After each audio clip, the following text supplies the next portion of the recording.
Today is my 66th birthday. I woke up at 5:30 in the morning, right on schedule, same as always. I got out of bed quietly, trying my best not to wake my son and daughter-in-law in the room next door. A sliver of dawn seeped through the bedroom curtains. I fumbled for the navy blue housecoat I've worn for 5 years, the fabric washed so thin it was almost white, but it was comfortable. In the kitchen, I moved with practiced ease, starting on breakfast. My son, Michael, likes pancakes, while his wife, Tiffany, prefers something more like a continental breakfast. I cracked 3 eggs, sliced some ham, and put milk on the stove to warm. By 6:30, the aroma of breakfast filled the entire apartment. "Mom, why are you up so early again?" Michael mumbled, rubbing his eyes as he walked into the kitchen, still wrapped in the warmth of his bedclothes. "Just a habit," I said with a smile, flipping a pancake. "Go get washed up. It'll be ready in a minute." Tiffany shuffled in wearing slippers. She glanced at the dining table, her brow furrowed slightly. "Mom, Michael has an important meeting today. He should probably eat something with more nutritional value." My hands paused for a fraction of a second. Then I nodded. "All right, I'll keep that in mind for tomorrow." In truth, I knew Michael didn't have any important meeting. Tiffany was just being critical, as was her habit. Over the past 6 months, her attitude towards me had grown more and more impatient, from the cautious politeness at the beginning to an almost undisguised disdain now. But I didn't say anything, just quietly filed it away. After breakfast, Michael rushed out the door without so much as a happy birthday. Tiffany sat on the sofa, scrolling through her phone. I cleared the dishes and began cleaning the apartment. "Mom," Tiffany said suddenly, looking up. "You're 66 this year, right?" "That's right. Today's the day," I replied, pretending to be nonchalant as I wiped down the coffee table. 66. That's an age when you should be enjoying life." Her voice was syrupy sweet, intentionally so. "Look at Mrs. Henderson from down the hall. She retired last year and went on a trip around the world. So carefree." I stopped wiping and looked up at her. Tiffany's makeup was flawless. A smile played on her lips, but her eyes were cold. "I'm fine right here. Helping you two with the cooking and cleaning is nice, isn't it?" I said softly. Tiffany's smile faltered for a moment. "Mom, you've spent your whole life chained to a stove. Don't you think that's boring? Michael's career is stable now. You should start living for yourself for once." I didn't answer immediately. I continued wiping the coffee table, my blurred reflection staring back at me from its polished surface. Graying hair, crow's feet at the corners of my eyes, a slightly stooped back. I certainly looked the part of a standard old woman. "Just think about it," Tiffany said, standing up. The sharp click of her high heels echoed on the floor. "Michael and I will be back tonight to celebrate your birthday with you." After she left, I stood alone in the center of the living room, looking around the home I'd lived in for 10 years. I had picked out every piece of furniture, cleaned every corner. The walls were covered with photos of Michael from his childhood to now, chronicling every step of his growth. I ran my hand over a picture frame, the cool glass chilling my fingertips. In the afternoon, I received a phone call from an old friend, Carol. "Eleanor, happy birthday. 66 is a big one. What kind of surprise did the kids plan for you?" Carol's voice was full of life. "I don't know yet.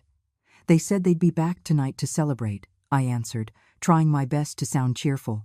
"I'm so envious of you. Your son and daughter-in-law are so devoted. My ungrateful son packed me off to a nursing home last year," Carol sighed. "You've got it good." After hanging up, I sat on the balcony, lost in thought. The sun shone through the glass, warming my body, but failing to dispel the chill that was slowly spreading through my heart. In the evening, I started preparing dinner. I made Michael's favorite BBQ ribs, Tiffany's preferred pan-seared salmon, and even baked a special birthday cake. 6 o'clock, 7 o'clock, 8 o'clock. The food was reheated again and again, but they never came back. At 9:30, the doorbell finally rang. I hurried to answer it, only to find a delivery man standing there. A package for Miss Eleanor Vance. I signed for a small box. Inside was an elegant cake with "Happy Birthday, Mom" written on it. The card had Michael's sloppy signature. I placed the cake on the dining table and looked at the spread of cold dishes. A wave of exhaustion washed over me. Just as I was about to start cleaning up, I heard the sound of the lock turning. "Mom, we're home." Michael pushed the door open, an unnatural smile on his face. Tiffany followed behind him, carrying a shopping bag. "Happy birthday." Michael gave me a perfunctory hug. "Something came up at the office last minute. We had to work late." Tiffany handed me the shopping bag. "Mom, this is for you." I took the bag. Inside was a cheap silk scarf and a bottle of hand cream. "Thank you." "I love it," I said with a smile, even though I had 3 unopened bottles of the exact same hand cream in my cabinet. "Mom, don't worry about that now," Tiffany said, stopping me as I was about to reheat the food. "We need to talk to you." My heart sank, but my face showed nothing. "What is it?" Michael wrung his hands, his eyes darting around.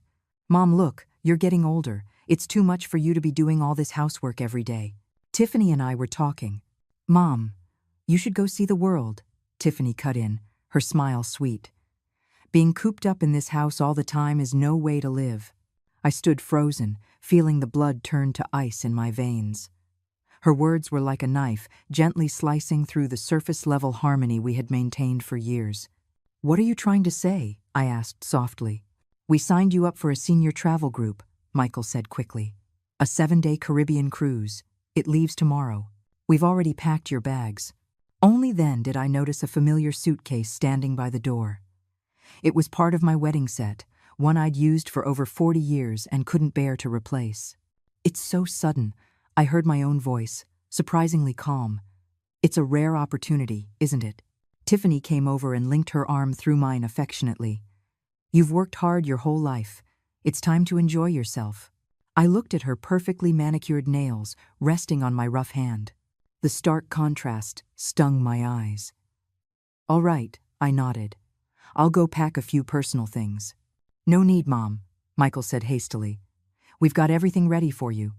The tour group provides all meals and lodging. You just need a few changes of clothes." Tiffany was already pushing me towards the door. "It's getting late. You should stay at the hotel arranged by the travel agency tonight. It'll be more convenient for the morning departure."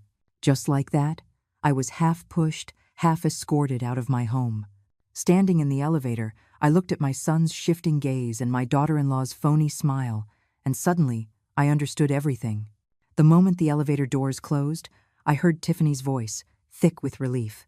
"Finally, she's gone." The night wind was cold.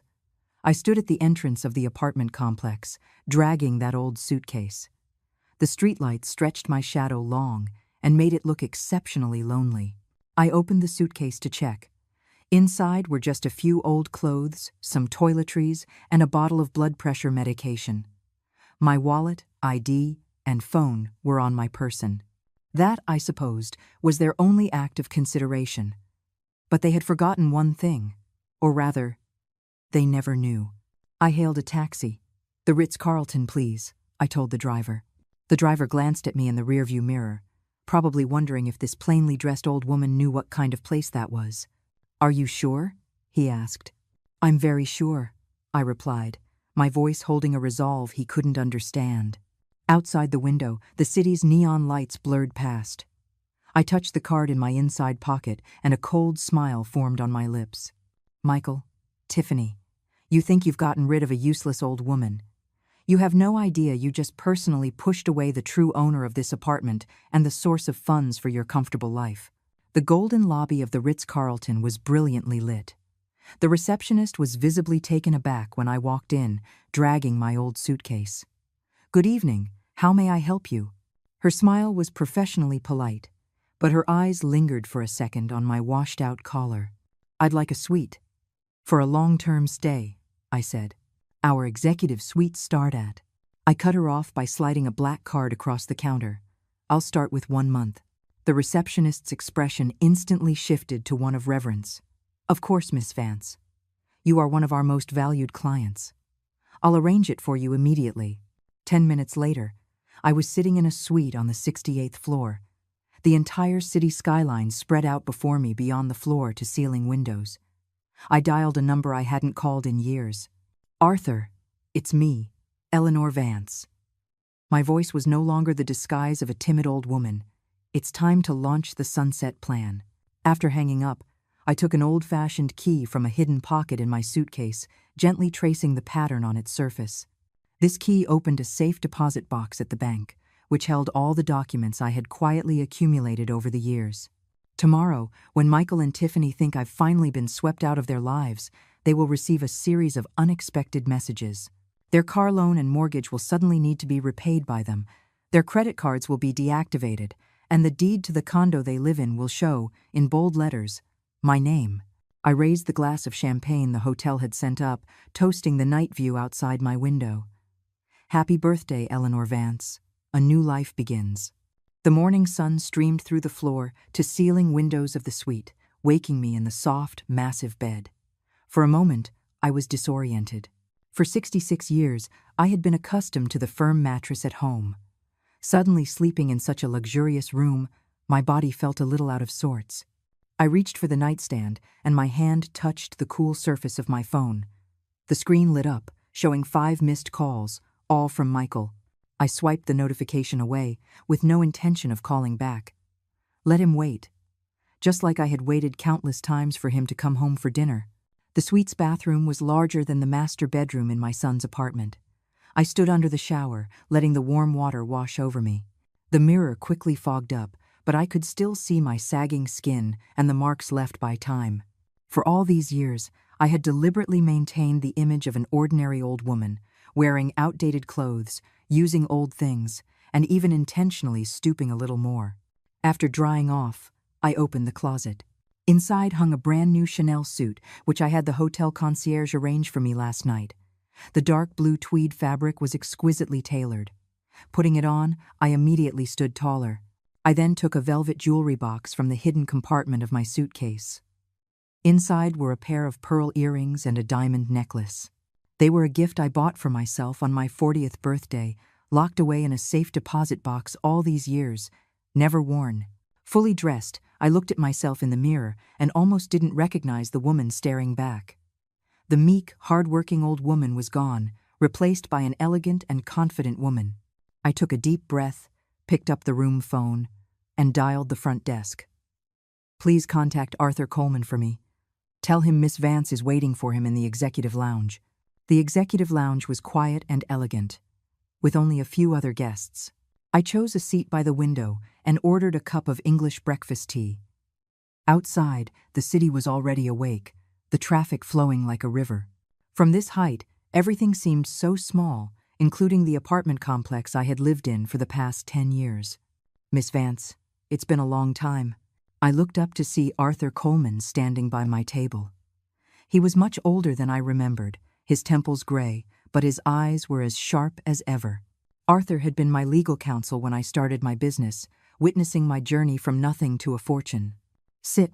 I gestured for him to take a seat. Order something to eat. We can talk while we eat. Arthur ordered a black coffee and then took a folder from his briefcase. As per your instructions from 15 years ago, all documents for the sunset plan are ready. I opened the folder. Inside was a thick stack of legal papers. Each page represented years of careful planning, properties purchased under different names, investments spread across various funds, and meticulously designed trusts. Let's start with Michael, I said, taking a sip of tea. The condo he's living in, how are the proceedings? Arthur pushed up his glasses. The deed has always been in your name. You were simply allowing them to live there rent-free. According to procedure, we can issue the notice to vacate today. Then let's do it today. My fingers tapped lightly on the table. And that BMW, it was purchased under the company's name, correct? Yes, it's a corporate asset. It can be repossessed at any time. I nodded, continuing to flip through the documents. 15 years ago, when my apparel company was acquired by a multinational corporation, I didn't squander that enormous sum of money like other new millionaires. Instead, I created the Sunset Plan. I diversified and concealed the majority of my assets, leaving only a small portion for family expenses. On the surface, I was an ordinary old woman living on a meager pension. In reality, my net worth was in the 9 figures. Miss Vance, are you sure you want to do this? Arthur hesitated. Once you start, there's no turning back from many of these things. I looked out the window, remembering being pushed out of my home yesterday, remembering Tiffany's increasingly harsh words over the past 10 years, remembering the growing indifference in Michael's eyes. I gave them 10 years. My voice was soft but firm. For 10 years I played the fool, endured their condescension, just to see if, without the lure of money, they truly cared about me as their mother. Arthur sighed but said no more. He knew my personality. Once I made a decision, I wouldn't change it. We discussed the execution details thoroughly. By noon, all the documents were signed. Before Arthur left, I handed him an envelope. "What's this?" "Your compensation," I smiled. "Thank you for your hard work all these years, and for keeping my secret." Arthur shook his head and pushed the envelope back. "If you hadn't helped me out when I was at my lowest, I would have gone bankrupt long ago. This is the least I could do." After seeing Arthur off, I returned to my room. The phone rang again. This time, it was Tiffany. I let it ring for a long time before answering. "Mom, where have you gone?" Tiffany's voice was filled with fake anxiety. "Michael is worried sick. Didn't you go on the tour?" "The tour?" I chuckled lightly. I changed my mind. There was silence on the other end for a few seconds. "Then where are you now? We'll come pick you up." "No need," I said, gazing at the cityscape outside. "I've found a place to stay." "Mom, don't be difficult." Tiffany's tone hardened. "It's not safe for you to be out there alone. You should come back." I almost laughed out loud. Yesterday they couldn't wait to kick me out, and today they're feigning concern for my safety. "Tiffany," I said calmly, "tell Michael that someone will be contacting him today about the condo and the car." "What condo and car? What are you talking about?" I didn't answer, just hung up the phone and then turned it off. Let them find out for themselves. Let them discover that the old woman they looked down on actually held all the keys to their comfortable life. In the afternoon, I met with my financial advisor, Sarah Jenkins, in the hotel cafe. Sarah was the CFO of my company back in the day and now runs her own wealth management firm. "Eleanor," Sarah gave me a warm hug the moment she saw me. "My goodness, you've finally decided to be yourself again." I laughed and patted her back. "Yes, I'm tired of pretending after all these years." Sarah looked me up and down. This is the Eleanor Vance I remember, the powerhouse who was a force to be reckoned with in the business world. We talked for a long time. Sarah reported on the returns of my various investments over the years. When I heard the numbers, I raised an eyebrow. Even better than I expected. "By the way, Eleanor," Sarah suddenly lowered her voice, "did you know that Tiffany came to see me last year?" My coffee cup paused mid-air. "Oh? What did she want?" "She was asking about your financial situation," Sarah said with a slight frown. "She wanted to know how much you had in savings, whether you'd bought any life insurance policies, things like that. As you instructed, I just told her you were living off your pension and didn't have much put away." I nodded, not surprised. Tiffany had always been interested in my finances, dropping hints here and there over the years. She also asked what Michael would inherit if you passed away, Sarah said, looking a bit awkward. My heart felt a sharp prick, but I remained calm on the surface. She certainly thinks ahead.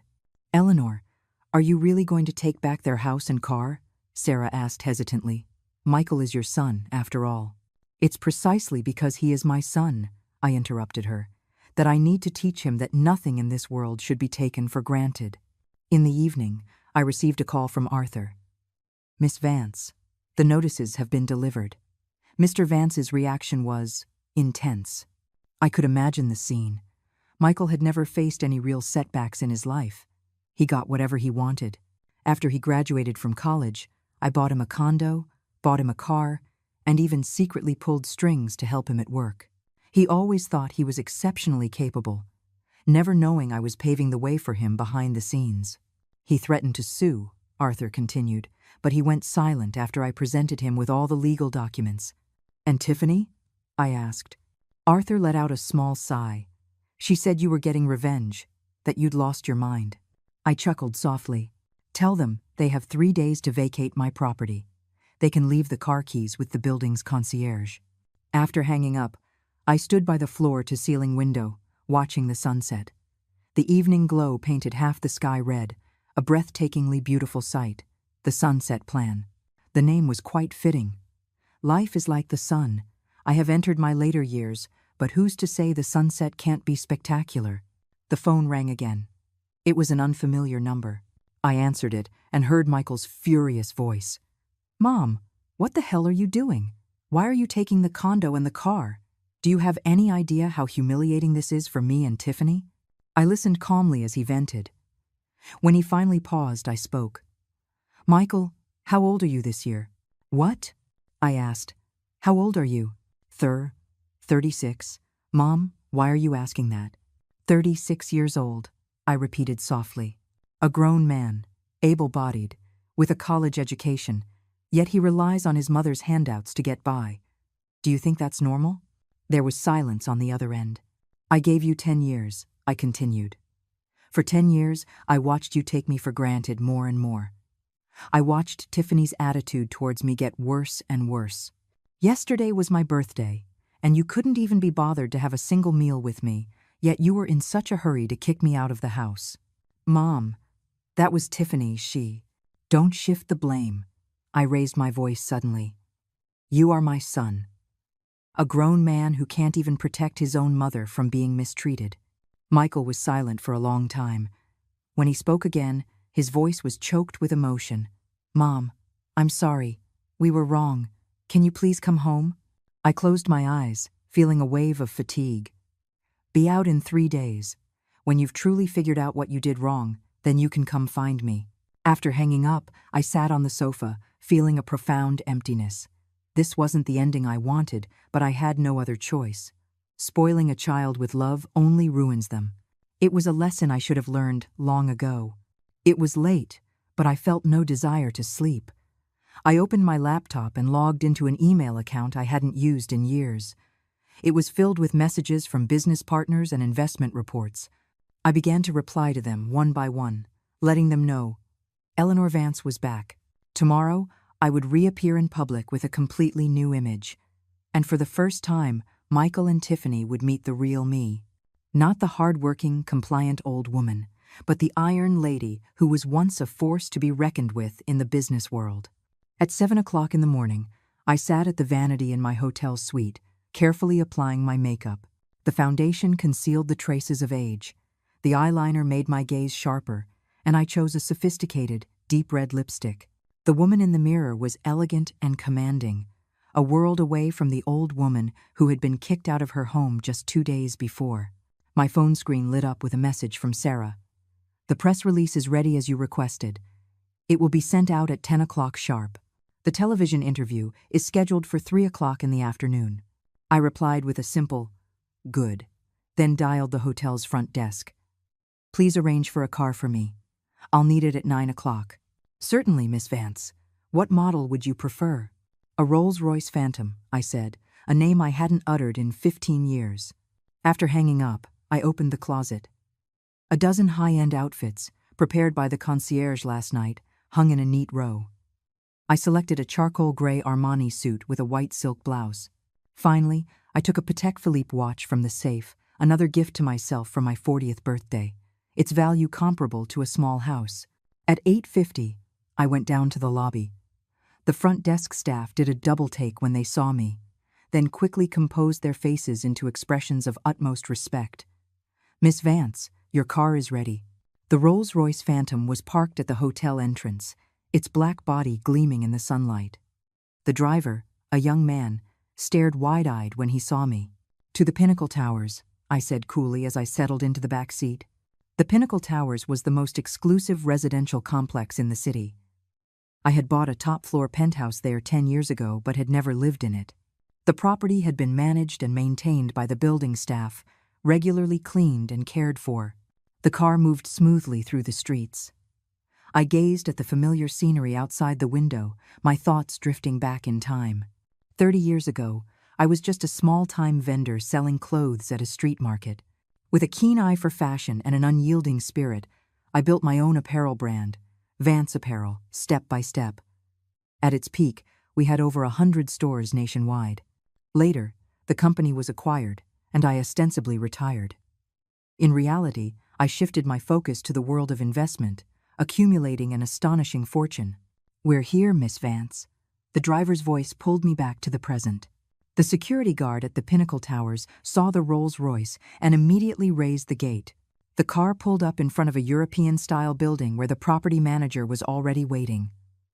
"Miss Vance, welcome home." The manager's face was wreathed in smiles.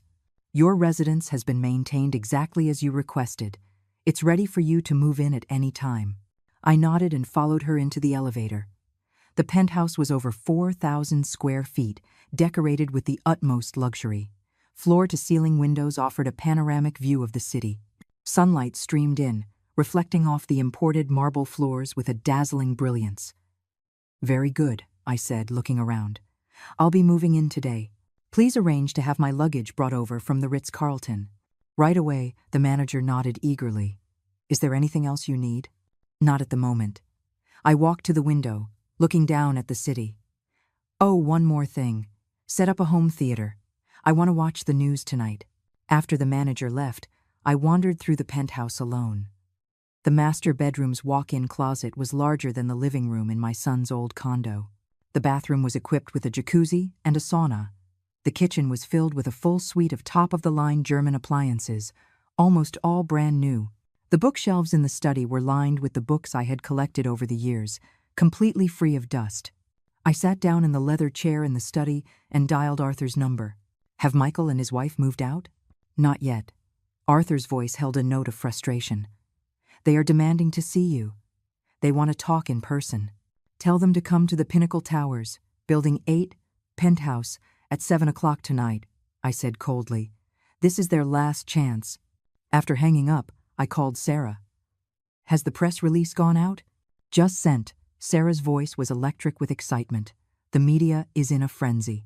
Business legend Eleanor Vance returns after 15-year disappearance." "How's that for a headline?" "Not bad," I chuckled. "Send me the list of interview questions beforehand." At noon, the hotel delivered my luggage. There wasn't much, just the old suitcase and a few new outfits. I put the suitcase in a storage closet. Its mission was complete. At 3 o'clock in the afternoon, the television crew arrived on time. The reporter was a young woman who was visibly nervous when she saw me. "Miss Vance, it's such an honor to interview you," she stammered. "I studied your business cases in college."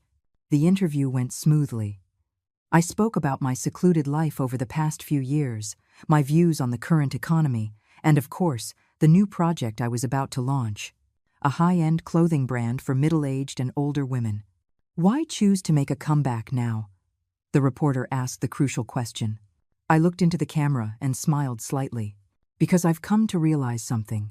Age isn't a limitation, it's an asset. At 66, I have more experience, more resources, and a clearer vision of what I want than I did when I was younger." After the interview, the reporter quietly asked if she could take a photo with me. I graciously agreed. As she excitedly posted it to her social media, I glanced at the time on her phone. 5:40. I had a little over an hour before meeting Michael.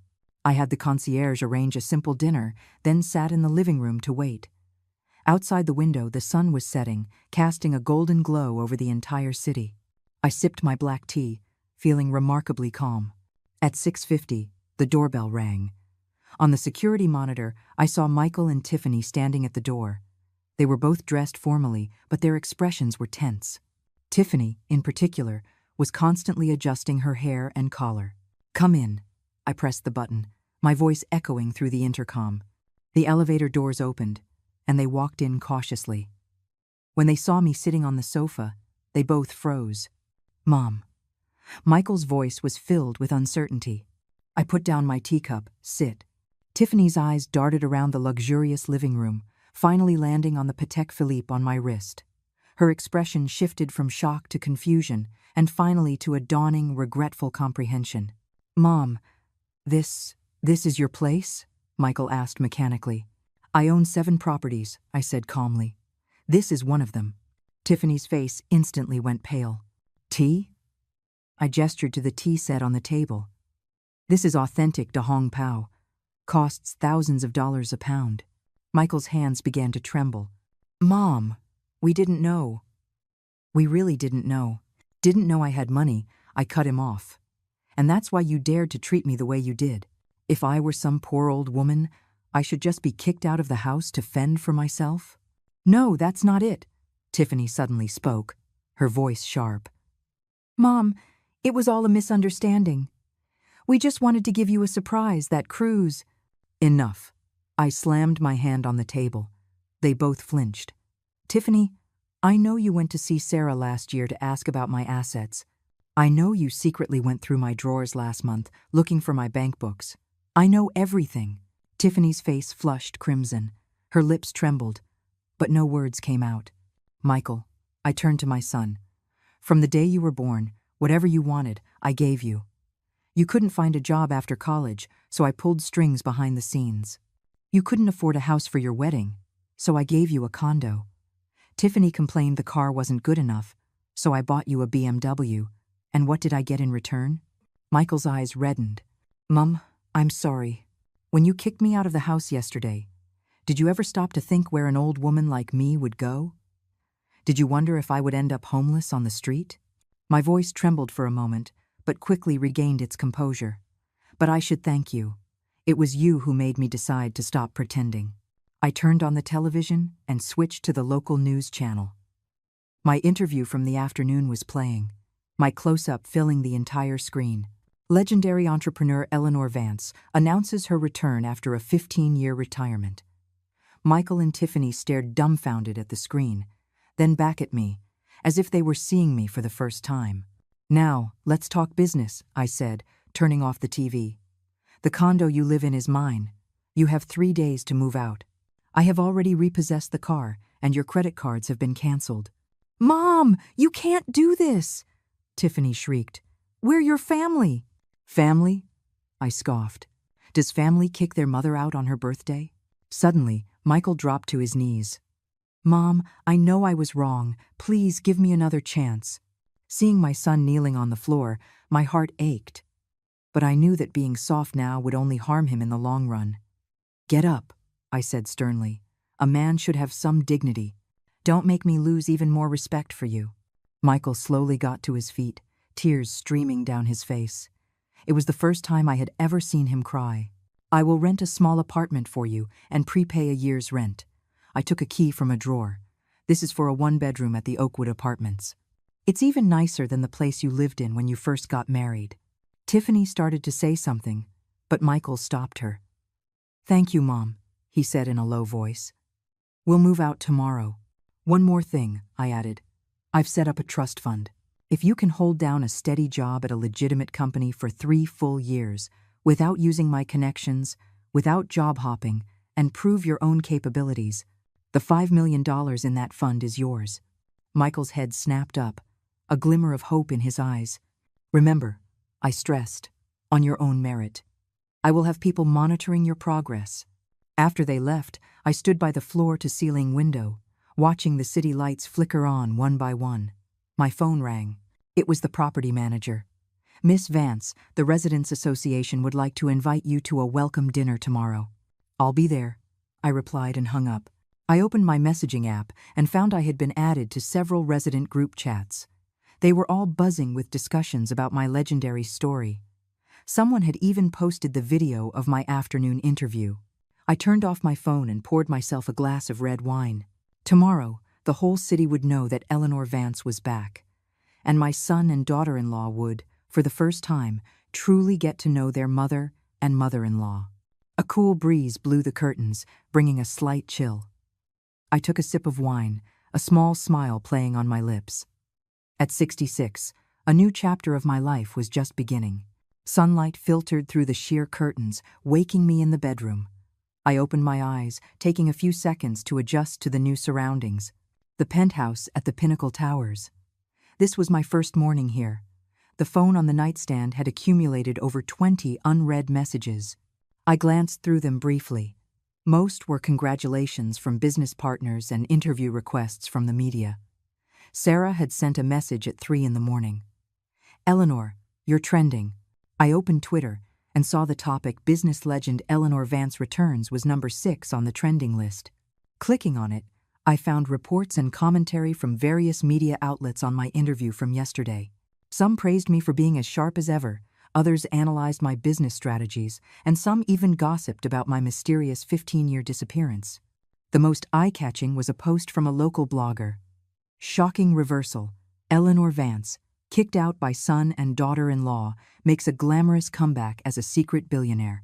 The post included a photo of me from behind, dragging my old suitcase in front of the Ritz-Carlton, contrasted with a screenshot from yesterday's television interview. I frowned. I hadn't expected this to be exposed so quickly. But perhaps it was for the best. It saved me the trouble of explaining. After freshening up, I chose a deep purple dress and paired it with a pearl necklace. I had to attend the Residents Association welcome dinner tonight and needed to be well dressed. Just as I finished changing, the doorbell rang. The security monitor showed it was Sarah, holding a stack of documents. "Eleanor, look at this." As soon as she entered, Sarah excitedly waved her iPad. "Your interview video has over 1 million views. 3 fashion magazines want you on their cover, and a TV station wants to do a special feature." I took the iPad and quickly scanned the data. The response was indeed much stronger than I had anticipated. "Let's put this aside for now," I said, handing the iPad back to her. "That exposé post, was that your doing?" Sarah shook her head. "Not me, but my guess is someone from the hotel or the TV station leaked it. People online are tearing into your son and daughter-in-law now." I opened Twitter and saw that the comments under the post had already exceeded 10,000. Most were condemning Michael and Tiffany for being ungrateful. Some had even doxed their employers and social media accounts. "Do you want me to handle it?" Sarah asked. "We can have the post taken down." I thought for a moment. "No need. Since it's already out, let it run its course." However, I did call Arthur. "Find out who leaked the photos. We will no longer do business with them." After hanging up, Sarah and I began discussing the preparations for the new brand. As we were studying a market research report, my phone rang again. It was an unknown number. "Hello? Mom? It's me, Michael." On the other end, Michael's voice was on the verge of tears. "My phone has been blowing up from angry strangers. My work email is flooded. My boss just had a talk with me. I think I'm going to be fired." I was silent for a moment. "Where are you now?" At the apartment you gave us," he stammered. "Tiffany doesn't even dare to go outside. People in the complex are pointing and staring at her." "Send me the address," I said curtly. "I'll come by in a little while." After hanging up, Sarah raised an eyebrow. "Going to rescue your son?" "He's my son. After all," I sighed. "But he must learn his lesson this time." Sarah nodded. "Do you want me to come with you?" "No. You go ahead and prepare for the brand launch." I checked my watch. The residents' dinner is at 7. I'll be back before then. An hour later, I stood before a small apartment in the Oakwood Apartments complex. Compared to the 3-bedroom condo they used to live in, this place was indeed modest. I rang the doorbell, and it opened almost immediately, as if they had been waiting right by the door. Michael looked haggard and exhausted, his eyes red and swollen. He clearly hadn't slept all night. Tiffany was hiding in the bedroom, not daring to come out. "Mom." Michael's voice was hoarse. "Those people online, they don't know anything." "They don't know what?" I asked coldly. "They're saying you're ungrateful. They're saying you used deceitful means to get rid of your own mother." Michael hung his head like a child caught doing wrong. I walked into the small living room and sat on the fabric sofa. "Michael, do you know why I kept my wealth a secret all these years?" He shook his head. "Because I've seen too many families destroyed by money." I looked directly into his eyes. I wanted to know, without the factor of money, how my son and daughter-in-law would treat me. Michael's face turned beet red. "Mom, I was wrong. I really know I was wrong." "Wrong about what?" I pressed. "I shouldn't have listened to Tiffany and kicked you out. I shouldn't have been so cold to you. I shouldn't have—" "No," I interrupted him. "Your biggest mistake was forgetting that I am, first and foremost, a person, an individual equal to you, and only then am I your mother. You took my sacrifices for you for granted and saw my tolerance as weakness." Michael was stunned, as if he had never considered it from this perspective. "Now, let's talk about your job." I changed the subject. "The company is firing you." "My boss," he said, "the negative publicity is too damaging. He might have to—" Let me go, Michael mumbled. I nodded. I understand. You have two choices. First, I do nothing, and you accept the consequences. Second, I call your boss, but you must resign afterward. Michael looked up in surprise. Why? If my boss isn't going to keep me, why should I resign? Because I want you to find a job based on your own abilities, I said firmly. Start from the bottom and prove your worth. Otherwise, you'll never grow up. He was silent for a long time, finally saying in a low voice, I'll choose the second option. I called his boss and briefly explained the situation. The man on the other end obviously recognized my voice, and his tone immediately became deferential, repeatedly assuring me he would handle it properly. All right, I said to Michael after hanging up. Submit your resignation within a week, then start looking for a new job.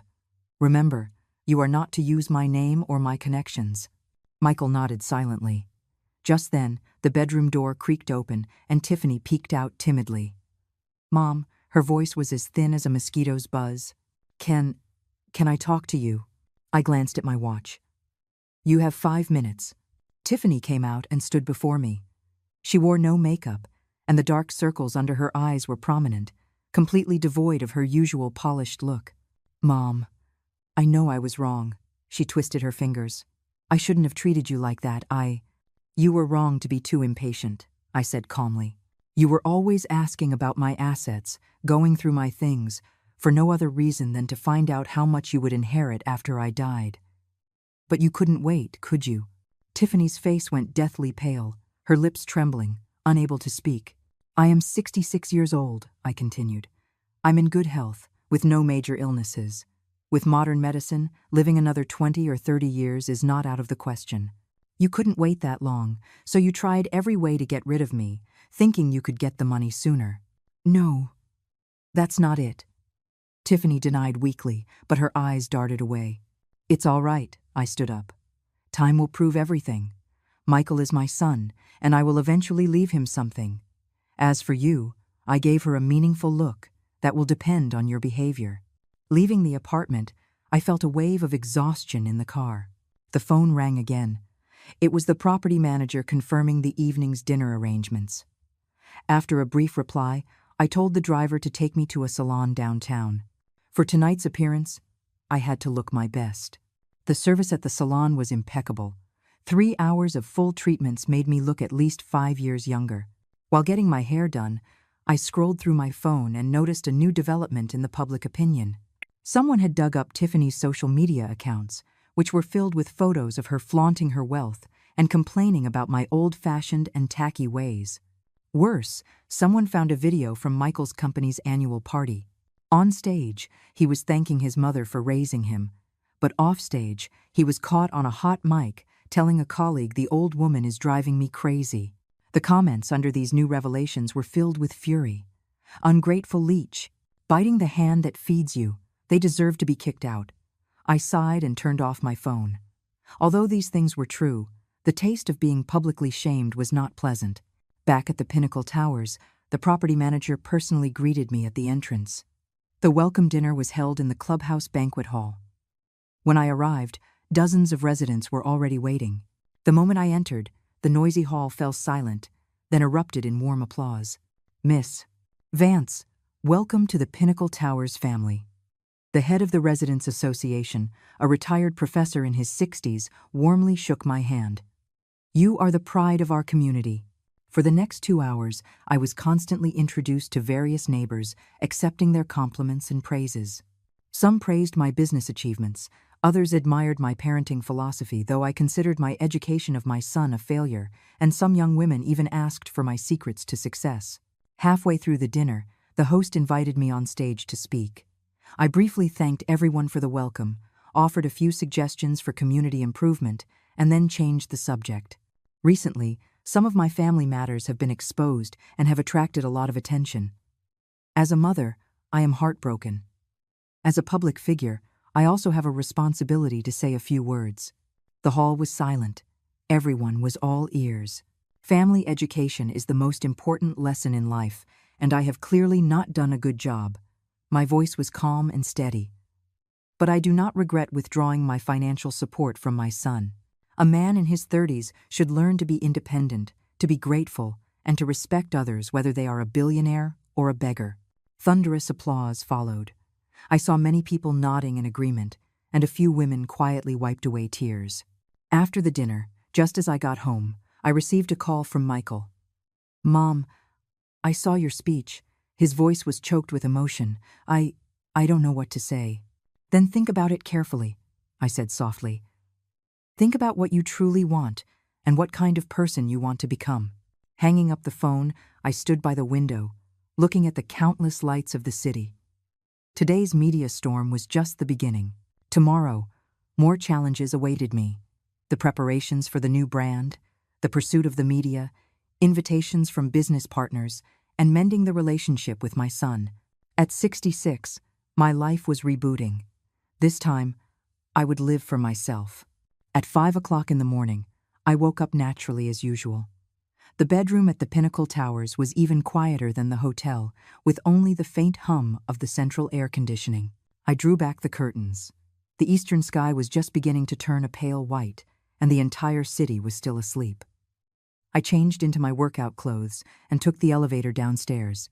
The landscaping in the complex was beautiful, and the early morning air carried the fresh scent of grass and trees. As I jogged along the rubber track, my thoughts gradually cleared. Today was the first official meeting for the relaunch of Vance Apparel, and I had to be fully prepared. Back in the penthouse, after a shower, I chose a beige pantsuit and tied my hair into a neat bun. The woman in the mirror had sharp eyes and a straight posture, showing no signs of being 66 years old. At 7:30, Sarah arrived punctually, holding a hot breakfast and a thick folder. "Eleanor, you look wonderful today." She placed the soy milk and dumplings on the dining table. "I've handled the media. As you requested, I've postponed all 10 interview requests from major outlets until next week." I nodded, flipping through the documents she brought while eating breakfast. Market research, brand positioning, initial design sketches. Sarah's work was always dependable. "By the way," Sarah suddenly lowered her voice, "is your son doing okay?" I put down my chopsticks. His boss called yesterday, said they'd give him a decent severance package. He should start looking for a new job today. "You're really not going to help him?" Sarah asked curiously. "With your connections, just one phone call. Then he'll never grow up," I shook my head. "A man in his 30s should learn to stand on his own 2 feet. Sarah nodded thoughtfully and said no more. At 8:30, we arrived at the temporary office in the central business district. It was a spacious floor in an office building that I had just rented last week. More than 20 employees were already there. When they saw me enter, they all stood up and greeted me. "Good morning, everyone." I walked to the front and surveyed the room. Today is the first day of the Vance Apparel relaunch. 15 years ago, I built this brand with my own hands, and then I sold it. Now, I'm bringing it back. The employees applauded, many with excitement shining in their eyes. Most of them were young and had only heard the legends of the business Iron Lady. Today, they finally saw her in person. The meeting lasted the entire morning. The design team presented their initial sketches, the marketing department reported on their promotional plans, and the supply chain manager introduced potential manufacturing partners. I listened carefully to each person's presentation, asking questions and offering suggestions. Years of business intuition told me this team had potential. During the lunch break, my phone rang. It was an unknown number. "Hello? Is this Miss Vance?" It was a young woman's voice. "I'm a reporter from the Financial Daily. I'd like to schedule an exclusive interview with you. Please contact my assistant, Sarah Jenkins," I said politely but firmly. "She will arrange a time." As soon as I hung up, another call came in. This time it was an old friend, the CEO of a rival apparel group, wanting to have dinner and discuss a partnership. I declined, saying we could talk after the project officially launched. The third call was from Arthur. "Miss Vance, there's a situation I need to report to you." His voice was somewhat serious. "Your daughter-in-law, Tiffany, she has contacted the media." My brow furrowed. "What do you mean?" "She's been feeding stories to a few tabloids, claiming you are abusive towards your son, that you're a control freak, and even forged documents to seize their assets." Arthur paused. Of course, this is pure slander. We can sue. I walked to the window, watching the endless stream of traffic below. Tiffany's counterattack had come faster and more foolishly than I had anticipated. Gather the evidence first. Don't rush to sue, I said after a moment's thought. Find out which media outlets she contacted, and then have a quiet word with their editors. Understood, Arthur replied. Also, one more thing. Your son went to a few interviews today, but it seems they didn't go well. He sighed. Keep an eye on it, but do not intervene. Hanging up, I rubbed my temples. The smoke from the family war was beginning to spread, and I had to fight on the business front at the same time. A 66-year-old body wasn't what it used to be, but my will was stronger than ever. In the afternoon design workshop, I was fully focused, reviewing every sketch and suggesting revisions. Right in the middle of a heated discussion, Sarah hurried in and whispered in my ear. Eleanor, there's a problem. Tiffany's interview has been published. The internet is in an uproar again. I signaled for the meeting to pause and picked up a tablet. The screen displayed a newly published gossip piece. Exclusive. Eleanor Vance's daughter-in-law accuses her of abusing son, unveils dark secrets of a wealthy family. In the article, Tiffany tearfully described how I controlled my husband's life, manipulated my family with money, and even hinted that I had mental health issues. The accompanying photo was a candid shot of Michael and me in the neighborhood, deliberately taken from a bad angle to make me look menacing. The comment section was a chaotic mess. Some people called Tiffany shameless, while others began to question if my actions had been too extreme. Worse, a few accounts claiming to be insiders started spreading rumors that my company's original success was due to unethical practices. Should we issue a statement? Sarah asked with concern. I shook my head. Let's proceed with our work as planned. This kind of gossip is like a wildfire. The more you try to stamp it out, the more it spreads. After the meeting, I had the driver take me to a place on the outskirts of the city, the cemetery where my husband, Michael's father, was laid to rest. His gravestone was simple, with only his name and the dates of his life. I knelt, brushed away the fallen leaves, and placed a bouquet of white chrysanthemums on it. Charles, I said softly, I spoiled our son, and now I'm correcting that mistake. If you're watching over us, please don't blame me for being harsh. A gentle breeze rustled the leaves, as if in response. I stood before the grave for a long time, reminiscing about the hardships of our youth, the struggles of starting a business, the loneliness after my husband's death, and the moments of my son's upbringing. By the time I left the cemetery, it was already dark. I had over a dozen missed calls on my phone, most from unknown numbers, and 2 from Michael. I called my son back. It rang for a long time before he picked up. His voice was hoarse, as if he had been crying.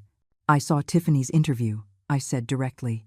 There was a moment of silence on the other end. I didn't know she would do that. We've been fighting all day. Michael, I interrupted him, you are a grown man. You should have your own judgment. Tiffany is your wife, but I am your mother. If you can't give me even the most basic respect, then there's nothing more for us to talk about. Mom? No, that's not it, he said urgently. I've already told her to take it down, but those media outlets. The problem isn't the media, it's the 2 of you, I sighed. Forget it. I'm too tired today. I have to visit the new factory site tomorrow. We can talk about this later. Hanging up, I felt a deep sense of exhaustion. The driver glanced at me in the rearview mirror. Straight home, Miss Vance? No, I checked my watch. Go to the office first. I have some documents to take care of. When I returned to the temporary office, I found the lights were still on. Pushing the door open, I saw Sarah and a few core team members still working overtime. Eleanor, why are you back? Sarah asked in surprise. Just came to get something. I walked to my office and took a file from the safe. It was a copy of the contract from 15 years ago when the company was acquired, with a photo of me and the acquiring CEO. In the photo, I was in my prime, with a determined gaze, full of vigor. Back then, Michael was just a college student, naive and passionate, who would come to me for help with his friends' problems. I put the photo back and suddenly made a decision. Sarah, I said, walking out of the office, my voice firm, notify the media. Tomorrow at 10 o'clock in the morning, we will hold a press conference at the old Vance Apparel factory. I'm going to respond to these rumors myself. Sarah's eyes lit up. Okay, I'll arrange it right away. Should I prepare a statement for you? No need. I'll speak off the cuff. I smiled slightly. By the way, contact Michael. Tell him the location of the press conference. Whether he comes or not is up to him. That night, I worked late into the night, meticulously planning every detail of the press conference. This was not just a simple refutation of rumors. It was the official comeback declaration of Eleanor Vance and Vance Apparel. It was 1 in the morning when I got home, but I felt no sleepiness. Standing by the window, I looked at the city's night view, 1,000 thoughts running through my mind. After tomorrow's press conference, regardless of whether Michael showed up, our relationship would enter a new phase. At 66, I had thought I could enjoy a quiet retirement, spoiling my grandson. But fate had given me a chance to start over, not just in my career, but also in remolding my family relationships. The phone screen lit up. It was a text from Michael. Mom, I'll be at the press conference tomorrow. There are some things I want to say in person. I didn't reply, just set the phone aside. When the sun rises tomorrow, everything will be different. As an entrepreneur and as a mother, I was ready to face the new challenges. Today, I woke up even earlier than usual. It was the day of the press conference, my official declaration of return to the business world. I chose a deep blue pantsuit, paired with a white silk blouse and a string of pearls. The woman in the mirror had a sharp gaze and a poised posture, showing no hint of her 66 years. I carefully concealed the fine lines under my eyes with concealer and applied a low-key mauve lipstick. Today's makeup had to be dignified but not aggressive, exuding authority without appearing confrontational. My phone screen lit up with a message from Sarah. Over 30 media outlets have arrived, more than expected. The venue is set up. Per your instructions, we've kept the rustic feel of the old factory. I replied with a simple good, and then called my driver. Half an hour later, the black Rolls-Royce Phantom pulled up in front of the old Vance Apparel factory. This factory, located in an industrial park on the outskirts of the city, had been vacant since the company was acquired 15 years ago. Ivy clung to the red brick exterior walls, and the large iron gates were rusted, but the interior had been cleaned up. Stepping through the gate, I was hit by a familiar yet distant scent, a mixture of fabric, dye, and thyme. Eleanor, Sarah hurried over to meet me. The media is set up in the front section. We've kept some of the old machinery as a backdrop, just as you requested. I nodded, looking around. A simple stage had been set up in the center of the factory floor, with a banner behind it that read, Vance Apparel Relaunch Press Conference. Dozens of reporters were already seated, their cameras and microphones all aimed at the stage. As I entered, the camera flashes instantly became a blinding wall of light. Ready? Sarah asked in a low voice. I took a deep breath. Let's begin.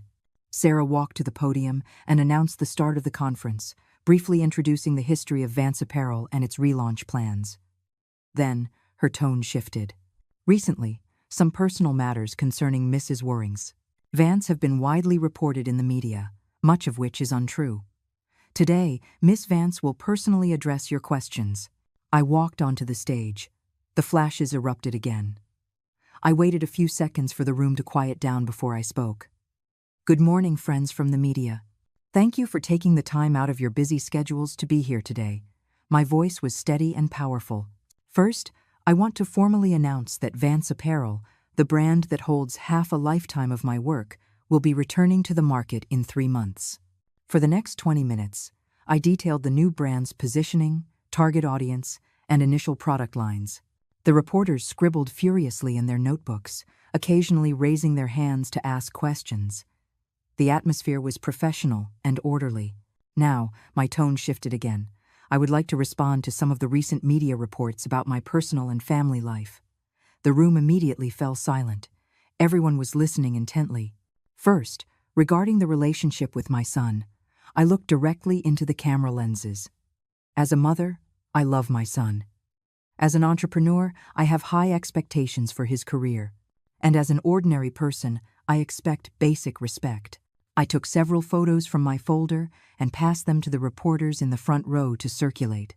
These are photos of my son's family on overseas vacations, purchasing luxury goods, and moving into their new condo over the past 10 years. And this, I held up the last photo, is a picture of me on my birthday last year, eating a bowl of noodles alone in a small diner. As the photos were passed around, I could hear murmurs from the crowd. I am not showing you these to gain sympathy, but to illustrate a fact. In family relationships, material contribution and emotional return are often disproportionate. My voice remained calm.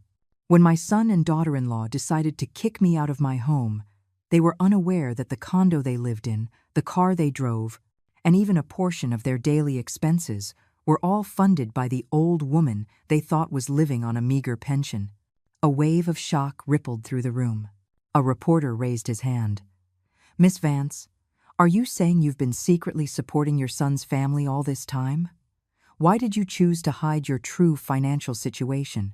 "Good question," I nodded. "I hid my wealth for 2 reasons. First, to test whether my son truly cared for me as his mother without the lure of money. Second, to encourage him to learn to be independent rather than living off his mother's fortune.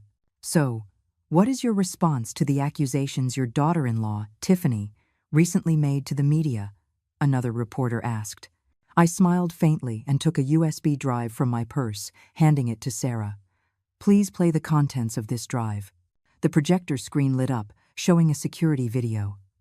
In the footage, Tiffany was rummaging through my drawers, taking out bank books and documents to photograph them. The date stamp showed it was last month. "This is from the security camera in my living room," I explained. "I installed it for security purposes. I never expected it to capture this." Next, a recording began to play. Tiffany's voice came through, clear as day. "How much money does that old hag actually have? We have to find a way to get her out of the house soon.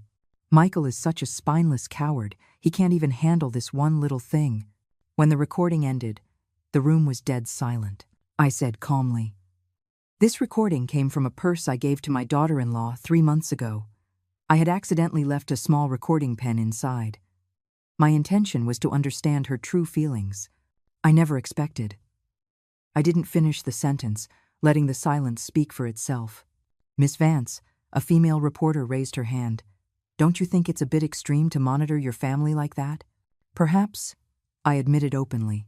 "But when you notice a sudden change in your family's attitude towards you, when you find your personal belongings are constantly being disturbed, when you overhear them calling you an old hag behind your back, what would you do?" The reporter fell silent. "That's all for my response today," I said, gathering my papers. "The new Vance apparel product launch will be in 3 months, and I welcome all of you to attend. As for my family matters, I hope this is the end of it, to give my family a chance to reflect and change." After the press conference, reporters swarmed around me, shouting questions. Sarah and the security guards cleared a path for me. I walked quickly to the small office at the back of the factory. It used to be my office, and the original desk, chair, and bookshelf were still there. Just as I closed the door, I heard a commotion outside, followed by Sarah's urgent knock. "Eleanor, your son is here." I took a deep breath. "Let him in." The door opened. Michael stood in the doorway, his face pale, his eyes red and swollen. He had clearly been crying. He was wearing a simple t-shirt and jeans, a stark contrast to his usual polished appearance. "Mom." His voice was barely a whisper. I motioned for him to sit down, then said to Sarah, "Give us half an hour." Sarah nodded and closed the door, leaving just my son and me in the office, along with a 15-year gap between us. "You saw the press conference," I broke the silence. Michael nodded, tears streaming down his face again. "Mom, I didn't know Tiffany would do those things. I didn't know she went through your things. But you did want me to move out, didn't you?" I asked calmly. He lowered his head, twisting his fingers. "Yes, but I just thought, you should have your own life. I didn't expect." "Michael," I interrupted him, "look at me." He raised his head, his eyes filled with tears. "You are 36 years old. You have a college education and the ability to work." I looked him straight in the eye. "Tell me, Why does a 36-year-old man need to live on his mother's handouts? Why would he kick his elderly mother out of her home? Why can't he give the most basic respect to the person who gave him life and raised him? Each question was like a hammer blow. Michael's shoulders slumped lower with each one. I don't know, he choked out. I thought it was all what I deserved. You always gave me everything. So you took it for granted. My voice finally trembled slightly. Michael, do you have any idea how hard your father and I worked to start this business? I opened my briefcase, took out a stack of old photos, and pushed them towards him. In one photo, a much younger, pregnant me was haggling at a wholesale market. In another, your father and I were running a stall at a night market, our breath visible in the cold winter air. In another, our first small shop had just opened, and the three of us were squeezed into a tiny 100-square-foot room. 3 months after you were born, I was already carrying you on my back to source inventory. I pointed to one of the photos. To save money on diapers, I made them myself from old bed sheets. Your father worked his day job, then helped me at the store at night. He was so tired he could fall asleep standing up. Michael's trembling fingers traced over the photos, tears dripping onto the yellowed paper. Later, the business grew, and we had money, but we had even less time, I continued. Remember your third-grade parent-teacher conference? Your father and I were out of town on a business trip and couldn't make it. You didn't speak to us for a whole month. He nodded, the memory slowly returning. We wanted to make it up to you, so we bought you the best toys, the most expensive clothes. Gradually, you got used to taking, and we got used to giving, I sighed. That was our biggest mistake as parents. Silence filled the office, broken only by Michael's suppressed sobs. Outside, sunlight streamed through the dusty window, creating a beam of light in which countless tiny dust motes danced. Mom, after a long time, Michael finally spoke. I want to start over. Can I? I didn't answer right away. Instead, I took another envelope from my bag. This is a letter your father wrote to you before he passed away. You were only 18 at the time. I thought you were too young, so I kept it for you. I never found the right time to give it to you. Michael took the envelope and carefully opened it. The paper was yellowed, but the handwriting was still clear. As he read, he suddenly burst into tears, crying like a lost child who had finally found his way home. I went over and gently hugged him. He leaned on my shoulder, his whole body shaking with sobs. Dad, he said. He was proudest not of how big the business got, but of having a son like me, he said between sobs. He said he hoped I would become an honest and kind man, but I stroked his hair, just like I did when he had nightmares as a child. It's not too late to understand now. But how can I make it up to you? He looked up, his eyes filled with regret. After everything I did to you. First, I wiped away his tears. Find a real job. Start from the bottom and prove your own worth. Second, think hard about what kind of life you want, what kind of marriage you want. At the mention of marriage, his eyes flickered. Tiffany, she is your wife. That is between the two of you, I said calmly. But remember, someone who truly loves you will not encourage you to hurt your mother. Michael nodded silently, carefully folding his father's letter and putting it in his pocket. Mom, can I still see you often? He asked timidly. I smiled. Of course. But you'll have to make an appointment. I'm a very busy woman. He managed a tearful smile, which then turned serious. I will prove it to you. I will prove that I'm worthy of being your son. Go on, I patted his shoulder. The press conference should be wrapping up. The media is still waiting outside. We walked out of the office together. In the factory, the reporters were still waiting for a final photo opportunity. When they saw us emerge together, mother and son, the flashes went off again. I put my arm around my son's shoulder and smiled for the cameras. At that moment, I knew the storm was far from over, but at least we had taken the first step towards reconciliation. At 6 o'clock in the morning, my alarm hadn't gone off yet, but I was already awake. Today was the signing day for the new Vance apparel factory, a crucial step in officially launching the project. I chose a beige linen suit paired with a light blue blouse, a look that was both professional and approachable. The woman in the mirror looked energetic, showing no signs of having slept only 5 hours the previous night. Over the past month, I had grown accustomed to the high-intensity work schedule, arriving at the office at 7 in the morning, leaving at 10 at night, with no exceptions for weekends. My phone screen lit up with a message from Sarah. Signing documents are ready. Arriving at the industrial park at 9. Media has been arranged, starting at 10 sharp. I replied, received, and then called my driver. Half an hour later, the black Rolls-Royce Phantom was heading towards the industrial park on the east side of the city. Outside the window, the early summer sun shone on the fresh green leaves, sparkling with the light of hope. A red banner hung at the entrance of the industrial park, warmly welcoming Vance Apparel. The park director was there to greet me personally, welcoming us with a broad smile. "Miss Vance, this factory has been renovated exactly to your specifications. Ventilation and lighting are excellent, and all fire safety facilities have been updated," the director explained as we walked. "The surrounding amenities are also complete, with staff dormitories and a cafeteria in the next building." I carefully inspected every corner, suggesting modifications as needed. This factory was smaller than the old one, but the layout was more rational, suitable for our initial scale. "We need to add 2 more emergency exits in the sewing area," I said, pointing to the blueprint, "and an additional fire door between the cutting area and the warehouse." The director nodded repeatedly, instructing his assistant to take notes. After the tour, we officially signed the lease agreement in the conference room. Under the flashing lights of cameras, I shook hands with the park director, marking a substantial step forward for the relaunch of Vance Apparel. After the signing ceremony, Sarah stayed behind to handle the follow-up details, while I rushed to my next appointment, interviewing the design team. In the temporary office, 3 young designers were already waiting. I quickly reviewed their resumes and portfolios, then posed a practical question. "If I want to design a summer dress for women over 50 that is comfortable, stylish, and can conceal figure flaws, how would you approach it?" The first designer talked at length about international fashion trends.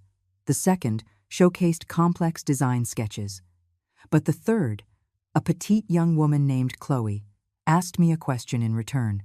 "Miss Vance, could you first tell me what your mother, or women of your age, care about the most?" My eyes lit up. "Good question. Sit down, let's talk." After a 2-hour interview, I hired Chloe on the spot, along with another designer, David, who had 10 years of experience. One was daring and inquisitive, the other experienced and steady, a perfect complement. After a simple takeout lunch, I spent the afternoon interviewing candidates for finance, human resources, and marketing positions. It wasn't until 7 in the evening that the last candidate left. "Eleanor, you interviewed 11 people today. Aren't you exhausted?" Sarah asked with concern, handing me a cup of hot tea. I rubbed my temples. "It's all right. The team is crucial. I have to be personally involved in building it." Just as we were speaking, my phone rang. It was a text from Michael. "Mom, I found a job. A sales assistant at a small trading company. The salary isn't high, but the boss said there are opportunities for promotion." "Starting tomorrow?" I replied with a smile.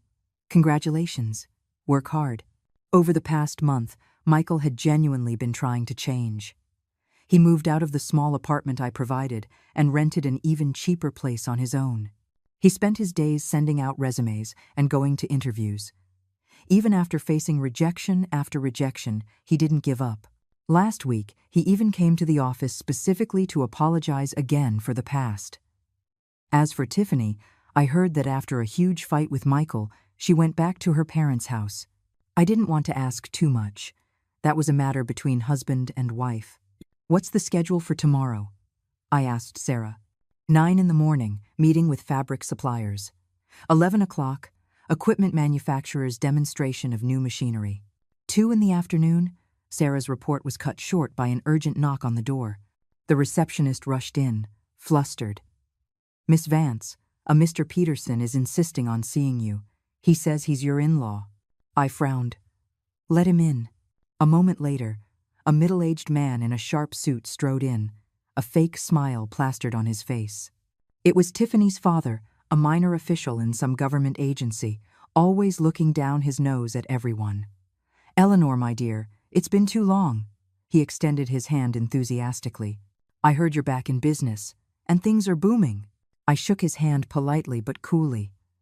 What can I do for you? Oh, come now, we're all family. Can't I just drop by to see you? He sat down, making himself at home. Well, actually, it is a small matter. You see, Tiffany and Michael, the young couple, are having a little tiff, and as a father, it breaks my heart. I cut off his long-winded speech. Get to the point. What do you want? The smile on his face froze for a second, then returned in full force. So direct, Eleanor. All right. The thing is, Tiffany knows she was wrong and wants to make up with Michael. But you know young people, they're too proud. I was thinking, maybe you could step in. That's a matter for them to resolve. I will not interfere, I said calmly. Well, yes, but... He rubbed his hands together. Michael is living in that dump of a place now, and his salary is so low. Tiffany has been spoiled since she was a child. I finally understood his purpose. You're here to ask for money for your daughter. How can you say that? He feigned surprise. I was just thinking, with your vast enterprise, you could easily arrange a manager position for Michael, and the little couple would be back together in no time, right? I stood up, my voice icy. Mr. Peterson, please listen carefully. First, Michael's job is his own choice, and I respect it. Second, whether your daughter comes back is between her and Michael. I will not get involved. Third, if you ever come to my office again with such a request, I will have security escort you out. His face turned red, then white, and finally twisted in anger. Eleanor Vance, don't you go too far. My daughter marrying into your family was a step down for her. Now that you have a little money again, you think you can... Sarah, I pressed the intercom button. Call security. After Mr. Peterson stormed out, Sarah looked at me with concern. Eleanor, do you think that was wise? It's fine, I waved my hand. With people like him, the more you give, the more they take. The next morning, I arrived at the office at 6:30 as usual, only to find a figure squatting by the door. It was Michael, wearing an inexpensive suit and holding a briefcase. Mom, he stood up immediately when he saw me. I was wondering if I could catch a ride with you to work. The bus takes 3 transfers. I glanced at my watch. What time do you have to be at your office? 8:30. Get in. I opened the car door. But starting tomorrow, you need to figure out your own transportation. On the way, Michael excitedly told me how he got the job. The boss said that even though I don't have experience, my attitude is sincere, and he's willing to give me a chance. I listened quietly, nodding occasionally. I saw a long-lost light in his eyes, the joy of being recognized for his own efforts. Mom, he suddenly lowered his voice as we neared his destination. Did Tiffany's father come to see you yesterday? Yes, I answered briefly. I'm so sorry. I had no idea he would, Michael said, embarrassed. Tiffany called me last night. She said, you humiliated her father. And what did you say? I glanced at him. He was silent for a moment. I told her my mom isn't that kind of person. If she did that, there must have been a good reason. A small smile touched my lips. That small step forward was more precious than any apology. After dropping Michael off, I continued on to my meeting with the fabric suppliers. For the next 2 weeks, I was constantly on the move, finalizing design plans, purchasing equipment, hiring staff, and developing marketing strategies. By the time I returned to my penthouse at the Pinnacle Towers, I was often so tired I would fall asleep immediately. But my body seemed to have been injected with new vitality. The passion for entrepreneurship from my youth had returned. Every small progress excited me. Sarah said I had more energy than many young people. I joked that this was my second spring. A month later, the factory renovation was complete, the equipment was installed, and the first batch of employees had finished their training. We decided to hold a small opening ceremony. On the day of the ceremony, the sun was shining brightly. The entrance to the new factory was adorned with flower baskets, and the employees, in uniform, stood in neat rows. After a brief speech, I personally cut the ribbon and then led everyone on a tour of the new factory. Miss Vance, this way, please. The production manager led me to the sewing area. This is our first batch of sample garments, designed according to your specifications. I carefully inspected the workmanship and details of each sample, suggesting revisions. These were summer clothes for middle-aged and older women. They had to be comfortable and practical, yet stylish and elegant, and the price couldn't be too high. Raise the waistline by an inch. Widen the cuffs. The colors can be a bit brighter, I told the designer. Women our age love beauty too. It's just that there are too few suitable options on the market. After the tour, I gathered the core team in the conference room. Everyone, today is a great day, but the challenges we face are just beginning. I looked at the young people in the room. Vance apparel was once glorious, but that is in the past. Now, we must create a new legend. Their eyes shone with the passion of entrepreneurs. I felt as if I was seeing my 30-year-old self. We start official production next Monday. The first batch of orders has already been confirmed, I announced the production plan. At the new product launch in 3 months, I want the entire industry to see our strength. After the meeting, Sarah stayed behind to discuss the details of the launch with me. Just as we were talking, my phone suddenly rang. It was an unknown number. "Hello? Grandma?" A tender voice, choked with tears, came through. "It's Leo. I don't feel good." My heart clenched. Leo was my 6-year-old grandson. He usually lived with Tiffany at her parents' house. "Leo, what's wrong? Where are you?" I asked urgently. "My head hurts. I'm hot. Mommy's not home. Grandpa's not home either." The child's voice grew weaker. "Tell Grandma the address. I'm coming right now." After writing down the address, I immediately told the driver to change course. Sarah wanted to come with me, but I told her to stay and continue working. "Eleanor, what if?" "There are no what ifs," I said, already at the door. "That's my grandson." Half an hour later, the car stopped in front of an ordinary apartment building. I ran up the stairs, taking them 2 at a time. No one answered my knock, so I shouted, "Leo, Grandma's here." A faint cry came from inside. I immediately called 911 and an ambulance while telling my driver to find a way to open the door. 5 minutes later, the police and paramedics arrived at the same time. With the police as witnesses, we broke down the door. Leo was curled up on the sofa, his face flushed and his body burning hot. A paramedic immediately took his temperature, 103.6 degrees. "He needs to go to the hospital right away," the medic said grimly. Without a second thought, I got into the ambulance with him. On the way, I tried to contact Michael and Tiffany, but one was in a meeting and the other's phone went unanswered. At the hospital, the doctor diagnosed Leo with acute tonsillitis, which had caused the high fever. He needed to be admitted. When I was filling out the paperwork, the nurse asked, "What is your relationship to the child?" "I'm his grandmother." "And the parents?" "I can't reach them at the moment," I replied curtly. "I will cover all the expenses. Please use the best medicine." After getting Leo settled, I finally got through to Michael. Hearing my son's frantic voice, I suddenly realized that no matter how many conflicts we had between us, our love for the child was the same. An hour later, Michael rushed into the hospital room, out of breath. When he saw me sitting by Leo's bed, his eyes immediately turned red. "Mom, thank you," he choked out. I stood up to give him my seat. "The doctor said it's nothing serious. He'll be fine after a couple of days of observation. You stay with him. I'll go buy some necessities." Walking out of the room, I saw someone sitting on a bench in the hallway, Tiffany. Her makeup was smudged, and she smelled of alcohol, clearly having just come from some social engagement. Our eyes met, but neither of us spoke. Finally, she lowered her head and hurried into the hospital room. I sat on a bench outside the hospital entrance for a long time, watching the people come and go. The sun was setting, casting a golden hue on the white hospital building. On my phone, Sarah had sent a dozen work-related messages, but I didn't reply to a single one. At that moment, I was just an ordinary grandmother, worried about her grandson. The nights in the hospital felt especially long. The hallway lights were a sterile white, and the smell of disinfectant hung in the air, a scent that never quite went away. The silence was broken only by the occasional cough or footstep. I sat in the chair by Leo's hospital bed, watching his small, sleeping face.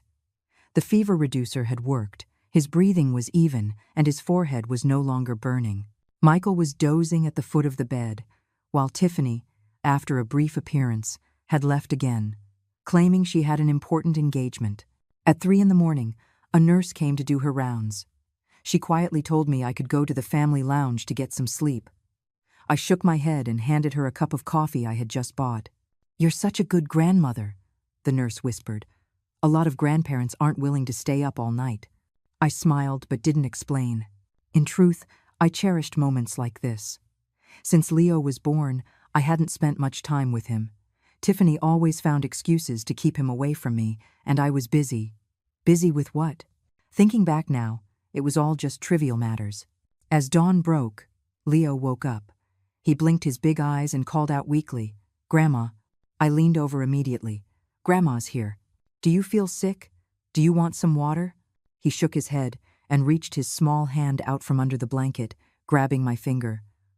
"Grandma, you smell like Mommy used to." The child's innocent words brought a lump to my throat. I gently stroked his hair. "When you get better, Grandma will take you to buy a new toy, okay?" "Okay." Leo's eyes lit up, then dimmed again. "But Mommy said Grandma doesn't like us." Michael, who had woken up at some point, sat bolt upright when he heard this.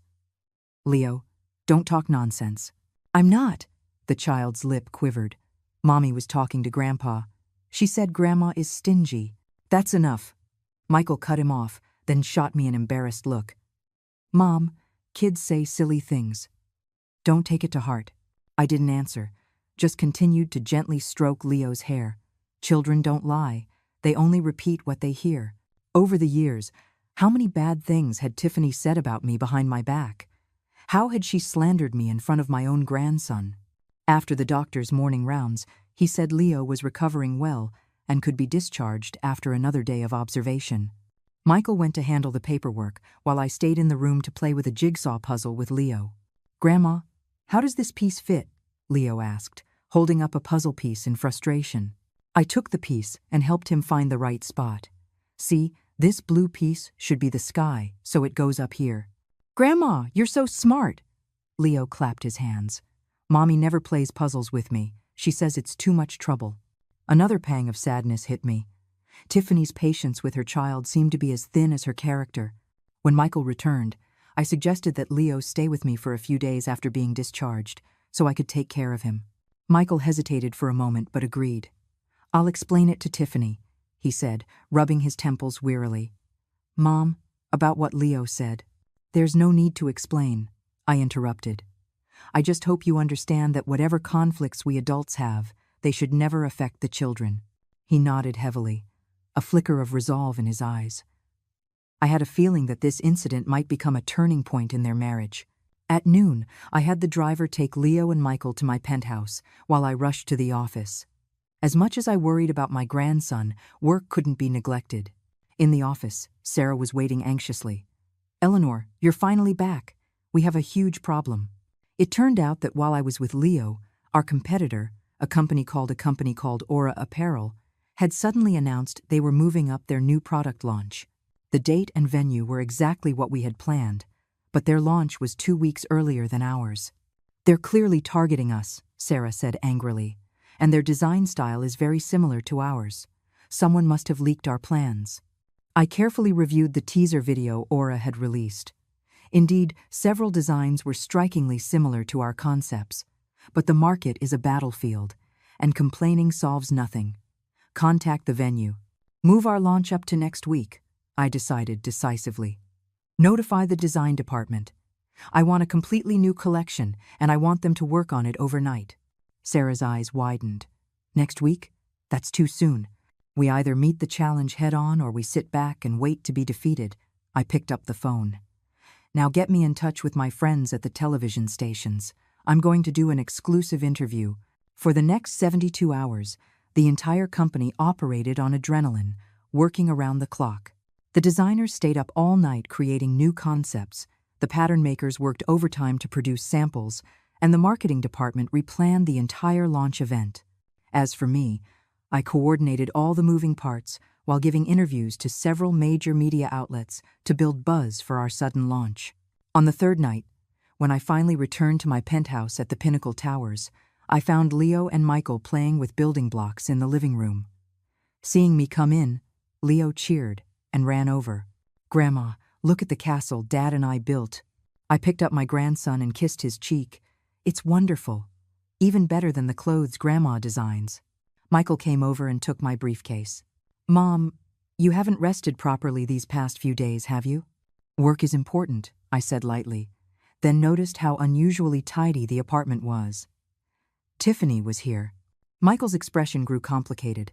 She came to pick up Leo, but he didn't want to go with her. I raised an eyebrow but didn't press for more details. After dinner, Leo went to bed, and Michael and I sat on the balcony, drinking tea. "Mom, how are the preparations for the launch coming along?" Michael asked. "They're fine," I replied curtly, then changed the subject. "What are your plans with Tiffany?" He was silent for a long time before finally sighing. "I don't know. The fact that she didn't even care when Leo was sick. I'm just so disappointed." I didn't interject, letting him speak his mind. "I've been thinking about what you said, about marriage and life choices." He looked up, his eyes filled with confusion. "If a marriage makes you become someone you're not, and it hurts the people closest to you, is it time to end it?" "Only you can make that decision," I said softly. "But remember, whatever you choose, your mother will support you." His eyes reddened, like a lost child who had finally spotted a lighthouse. The next morning, as I was getting ready to go to the office, I received a call from an unknown number. "Miss Vance, it's Tiffany." Her voice on the other end was unusually calm. "Can we talk?" "Just the two of us." I arranged to meet her at a coffee shop near my office. When I arrived, she was already waiting in a corner booth, her makeup impeccable but unable to hide the dark circles under her eyes. "What did you want to talk about?" I asked directly, forgoing any pleasantries. She took a deep breath. "First, I want to apologize for what I did before. Second, I hope you can convince Michael not to divorce me." I was slightly taken aback. "Michael has already decided to file for divorce?" "Tiffany," I said calmly. "First, I have no right to interfere with Michael's decision. Second, the problems in your marriage didn't happen overnight, and I can't solve them alone." "But he only listens to you now." That's why she suddenly became agitated, then forced herself to calm down. "Aunt Eleanor, I know I was wrong. I shouldn't have treated you like that. I shouldn't have gone through your things, or gone to the media." "There are many things you shouldn't have done," I interrupted. "But the most critical one is that you shouldn't have turned Michael into an ungrateful son, and you certainly shouldn't have taught Leo to be distant from his grandmother." Her face flushed, then paled. I can change. You should be saying that to Michael, not me." I stood up. "I have to get to the office. If there's nothing else, I'll be going." "Wait," she called out hastily. If Michael and I get back together, will you support us financially like before?" I almost laughed out loud. Even at a time like this, all she cared about was money. "Tiffany," I looked her straight in the eye, "you still don't get it. The problem was never about money. It's about respect and love. If you truly loved Michael, you would support his independence, not turn him into a man-child who depends on his mother." Leaving the coffee shop, my feelings were mixed. On one hand, I was relieved by my son's awakening. On the other, I understood the impact of divorce on a child. But ultimately, this was a problem they had to solve themselves. Back at the office, the new sample garments were ready. I inspected each one carefully, suggesting revisions. This collection completely subverted the previous style, focusing on a new traditional concept that perfectly blended classic elements with modern tailoring. "This is brilliant," I praised them sincerely. "This is the standard Vance apparel should have." The designers' tired faces broke into smiles. Their sleepless nights over the past few days had not been in vain. The day before the launch, we held our final rehearsal. Models, lighting, music, narration, every detail was polished again and again. Sarah was worried I was overworking myself, but I insisted on being personally involved. "Eleanor, you haven't had a proper rest in 3 days," Sarah said with concern. "You have a full day of events tomorrow." "It's fine," I smiled. "When I was starting my business, I often went a week without a full night's sleep. This is nothing." When I got home that night, Leo was already asleep. Michael was waiting for me in the living room, holding a document. Mom, I wanted you to take a look at this. He handed it to me. I'm planning to start my own business. I was surprised and took the document. It was a simple business plan. Michael planned to open a small building materials store, funded by his savings and a small business loan. Why the sudden desire to start a business? I asked. It's not sudden, he said seriously. I've been thinking about it for a long time. My current job is stable, but it has no future. I studied architecture in college, so I know a little about the building materials market. I read the plan carefully, asking questions from time to time. Michael answered them all fluently. He had clearly done his homework. The plan wasn't perfect, but the ideas were clear, the budget was realistic, and the risk assessment was sound. Do you need me to invest? I asked, closing the folder. He shook his head. I want to do this myself. If I fail, I'll consider it tuition paid. If I succeed, it'll prove I'm capable of something. I smiled with relief. This was my son, principled, thoughtful, and no longer dependent on his mother's wallet. I wish you success, I patted his shoulder. If you need any advice, you can always ask me. The next day, the launch was a resounding success. The new designs received unanimous praise from the media and buyers, and the on-site orders far exceeded our expectations. When I walked onto the stage to give my thanks, wearing a custom-designed kippah, the applause was deafening. In the audience, I saw Michael sitting in the front row with Leo, both of them clapping proudly for me. In a corner, Tiffany stood alone, her expression complex. After the launch, at the celebration dinner, an unexpected guest approached me, Mr. Joe, the owner of Aura Apparel. Eleanor, congratulations, he said with a fake smile. I never expected you to completely change your design direction in such a short time. Truly impressive. I smiled in return. The market is a battlefield, Mr. Joe. One must always have a few tricks up one's sleeve. You didn't really think I would keep all my final designs on the company computers, did you? His smile froze. That's right. I had long suspected a mole in the company, so I kept all the key designs on my personal computer, seen only by my most trusted team members. Eleanor, you're as cunning as ever, Mr. Joe chuckled dryly. But the business world is unpredictable. We'll see who comes out on top in the long run. I look forward to it. I raised my glass in a toast, watching him walk away. After the dinner, Michael offered to drive me home. In the car, Leo was already asleep in my arms. Mom, you were amazing today, Michael said with genuine admiration. Seeing you up on that stage, so radiant, I suddenly understood what real success is. I gently stroked Leo's soft hair, not answering. What is success? Is it the praise of the media? The flood of orders? Or is it the maternal bond, finally restored after so many trials? Perhaps it is all of these things. 3 days after the launch, I finally allowed myself the luxury of sleeping in. The intense work of the past week had taken its toll.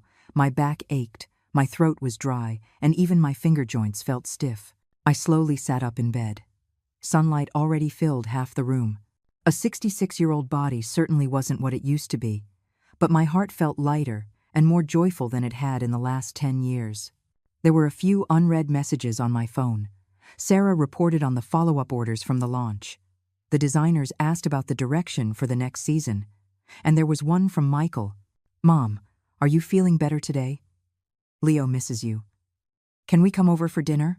I replied to all the work messages and then called Michael back. 6 o'clock tonight. I'll have food delivered from the hotel. That Italian place Leo likes. After getting ready, I sat on the balcony and read the newspaper. Several outlets had extensive coverage of Vance Apparel's return, with overwhelmingly positive reviews. One column in particular caught my eye. Eleanor Vance, from homemaker to business titan and back to a dual return of family and career. The article reviewed my entrepreneurial journey, analyzed the strategy of this brand relaunch, and finally touched upon my reconciliation with my son. The Eleanor Vance who once ruled the business world ultimately chose forgiveness and family. This may be the wisest investment of her life. I put down the paper and looked into the distance. Forgiveness? Yes. Forgetting? Impossible. The hurt and betrayal had left permanent marks on my heart, like the calluses on my hands from the early days of my business. They no longer hurt, but I could still feel them. In the afternoon, I went to the office. The employees all greeted me, their eyes filled with genuine admiration. The battles we fought together over the past week had forged a strong bond between us. "Miss Vance, why don't you rest a few more days?" asked a young man from the marketing department. "I can't sit still." I smiled and waved him off. "How are the new orders coming in?" "They've exploded," the production manager interjected excitedly. "We're booked for the next 3 months. We need to consider expanding the production line." In the conference room, I held a short meeting with the core team to discuss expansion plans. Some suggested acquiring a small factory, others proposed outsourcing part of the production. The debate was lively. "First, let's rent the factory unit next door," I finally decided. "Hire 30 skilled workers, train them for a month, and then we'll reevaluate whether to acquire in 3 months. After the meeting, Sarah stayed behind to talk to me alone. "Eleanor, there's something I need to tell you." She seemed hesitant. "Tiffany, she went to see Michael's boss. Said Michael was a man of bad character, things like that." I frowned. "When did this happen?" "Yesterday. But the boss didn't pay her any mind. He told Michael about it instead." Sarah rolled her eyes. "She's really something else, trying to sabotage her own husband." I thought for a moment. "Does Michael know you were going to tell me this?" Sarah shook her head. "He doesn't know I came to you. I guess he didn't want you to worry." I sighed. The process of divorce is often the ugliest part, especially when one party refuses to let go. Even though Michael didn't tell me, as his mother, I couldn't stand by and do nothing. "Contact Arthur for me," I told Sarah. "Have him prepare a legal statement regarding commercial defamation, just in case." It was 5:30 when I got home. I took a quick shower and changed into comfortable loungewear. At 6 o'clock sharp, the doorbell rang. "Grandma." Leo threw himself into my arms the moment he came in. "I missed you so much." I kissed his little cheek. "Grandma missed you too. Look, I bought you a new puzzle. 1,000 pieces." Michael stood in the doorway, holding a cake box. "Mom, I brought you your favorite chestnut cake." Dinner was pleasant. Leo chattered away about his adventures in kindergarten, while Michael talked about the preparations for his new business. I noticed he deliberately avoided mentioning Tiffany, so I didn't ask. After dinner, Leo played with his new puzzle in the living room, while Michael and I had tea on the balcony. "Mom, I found a storefront," he said excitedly. "It's in the building materials market on the west side. The rent is $5,000 a month, and the location is good." "Do you have enough capital?" I asked. "Enough. I sold the car, and with my savings, it's enough to operate for 3 months." He paused. "Mom, this time, I want to rely completely on myself." I nodded, feeling proud of him. The trials of the past few months had matured Michael significantly. He was beginning to understand the true meaning of success. "By the way," he hesitated for a moment, "Tiffany might come and harass you. If she does, just ignore her." I took a sip of tea. "I know about her visit to your boss." Michael looked up, surprised. "How did you—" "I didn't want you to worry about this mess. You are my son. Your problems are my problems." I put down my teacup. "Do you need my help?" "No," he said firmly. "I can handle it. In fact, I've already filed for divorce with the court." I was silent for a moment. "Have you thought it through?" He looked down at his hands. "I've thought a lot these past few days. Tiffany and I were a mistake from the beginning. She was interested in my family's money, and I was just taken in by her looks and flattery." I didn't interrupt, letting him continue. "She doesn't understand me at all, and she doesn't respect me." Michael's voice grew more resolute. "Mom, do you know what she said to me on our wedding day? She said, 'From now on, all the money your mom gives you is mine to manage.'" I should have woken up then. The night grew deeper. The light on the balcony illuminated Michael's well-defined profile. For a moment, I saw his father's shadow in him, the same stubbornness, the same integrity. "Custody of Leo?" I asked softly. "I will fight for it," Michael said, his voice firm. "Tiffany doesn't know how to take care of a child. You saw it for yourself. She didn't even care when Leo had a fever." Just as he spoke, the doorbell rang sharply. We looked at each other, puzzled. Who could it be at this hour? Through the peephole, I saw Tiffany standing outside, her makeup perfect, but her expression dark. I opened the door, and she pushed her way in. "I knew it. I knew you'd be here," she said, her voice shrill. The sharp clicks of her heels echoed on the marble floor.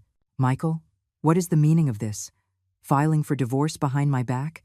Leo ran over at the sound of the commotion, but immediately hid behind me when he saw Tiffany. This subconscious action made Tiffany's face even uglier. "Tiffany, let's talk outside."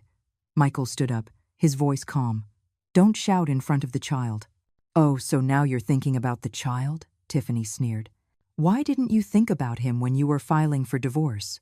I knelt and said to Leo, "Sweetheart, why don't you go to Grandma's room and play with your puzzle for a little while? Grandma, Daddy, and Mommy need to talk." Leo nodded obediently and ran off with his puzzle box. I closed the door and turned to Tiffany. "Speak calmly. There's no need to scream." "Oh, playing the good grandmother now, are we?" Tiffany looked at me scornfully. "If it wasn't for you pulling the strings, would Michael divorce me?" "Tiffany," Michael's voice was sharp. "Don't talk nonsense. This divorce was my decision. It has nothing to do with Mom." "How does it have nothing to do with her?" Tiffany's voice rose. "Ever since your glamorous comeback, you've changed. You used to listen to everything I said. Now, it's my mom said this. My mom thinks that. Have you been weaned yet?" I took a deep breath, suppressing my anger. "Tiffany, I didn't want to get involved in your marital problems, but since you brought me into it, I'll say a few things." The living room fell silent, with only Tiffany's heavy breathing. First, Michael is a grown man. He is responsible for his own decisions. Second, if you truly loved him, you would support his personal growth, not treat him like an ATM and an object to be controlled. Third, I glanced at Michael. No matter what you two decide in the end, Leo's well-being must come first. Tiffany's expression changed several times, finally settling on a twisted smile. "Nice words. The two of you are in this together, just trying to get rid of me, aren't you? Fine. I'll agree to a divorce, but on my terms." "What terms?" Michael asked warily. $5 million in cash, custody of Leo, and, she looked around my penthouse greedily, this apartment. I almost laughed out loud. The audacity. "Impossible," Michael said flatly. "First, I don't have that kind of money. Second, I will not give up custody of Leo. Third, this apartment belongs to my mother. It has nothing to do with you." "How does it have nothing to do with me?" Tiffany said, indignant. "After all these years of marriage, don't I deserve compensation for my pain and suffering? I gave birth to Leo, so of course he stays with me. As for the apartment, your mother is so rich, what's one apartment to her?" I shook my head and walked towards the study. "You two talk it out. I'm going to check on Leo." In the study, Leo was engrossed in his puzzle, seemingly unaffected by the shouting outside. I sat beside him, helping him find pieces. "Grandma?" He suddenly looked up and asked, "Are Mommy and Daddy going to separate?" My heart tightened. "Why do you ask that, sweetie? My friend at school, Amy, her Mommy and Daddy used to fight all the time, and then they separated," Leo said innocently. "Now Amy has 2 homes. She goes to her daddy's on the weekend and stays at her mommy's during the week." I didn't know how to answer. Children today understand the concept of divorce far better than we think. "No matter what happens with Mommy and Daddy, they will always love you," I finally said. "And Grandma will always love you." Leo nodded, as if he half understood, and went back to his puzzle. "Such a good child." I sighed to myself. In the wars of adults, it is always the children who are hurt the most. About half an hour later, there was a knock on the door. Michael came in, looking tired but calm. "She's gone?" I asked. Michael sat down next to Leo and stroked his son's head. I made it clear to her, the terms of the divorce will follow legal procedures. I'll give her what she's entitled to, and not a penny more for what she's not. Did she agree? Of course not. Michael gave a wry smile. She said she'd make me regret it. Let her try. Leo looked up. Daddy, are you going to move out? Michael froze for a moment, then hugged his son tightly. No, buddy. Daddy will never leave you. We might live in 2 different places in the future, but Daddy will always be your daddy. Watching the father and son embrace, I quietly left the study. I had a missed call from Arthur on my phone. I called him back. Miss Vance, the matter you instructed me on has been handled, Arthur said. Regarding Mr. Vance's divorce case, I've engaged the best family lawyer. Also, the statement regarding commercial defamation is ready and can be released at any time. Thank you, I said briefly. Tomorrow at 10 in the morning, gather the core team for a meeting. I have something important to announce. Hanging up, I stood by the window, looking out at the city lights. Life is like that. One problem is solved, and a new challenge appears.